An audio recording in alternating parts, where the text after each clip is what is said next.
What should you do if you get talked over in meetings?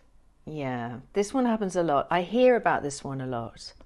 The first piece of advice, if that's you and someone else is talking over you, is that you need to teach them how to treat you.